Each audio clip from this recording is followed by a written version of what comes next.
ஓம் முருகா சரணம். வாழ்க வளமுடன். இன்றைய நாள் இனிய நாளாக அமைய எல்லாம் வல்ல அப்பன் முருகனின் அருள் அனைவருக்கும் கிடைக்கப் பெறுக. நாம் வாழும் வாழ்க்கையில் நம் திறமை நம்மை உயர்ந்த இடத்திற்கு ஏற்றிவிடும் போது நமது கடின உழைப்புதான் அந்த இடத்தை தக்க வைத்து கொள்ள துணையாய் நிற்கும்.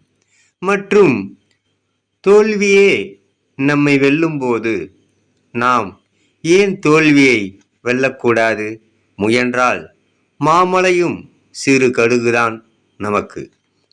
ஓம் முருகா சரணம். அப்பன் முருகனருளால் சகல செல்வங்களும் பெற்று வளமுடன் நலமுடன் வாழ எல்லாம் வல்ல அப்பன் முருகனின் அருள் அனைவருக்கும் கிடைக்கப் பெறுக. ஓம் முருகா சரணம். முருகனின் மகன் ரவி முருகன். வெற்றிவேல் முருகனுக்கு அரோகரா. வீரவேல் முருகனுக்கு அரோகரா. சக்திவேல் முருகனுக்கு அரோகரா.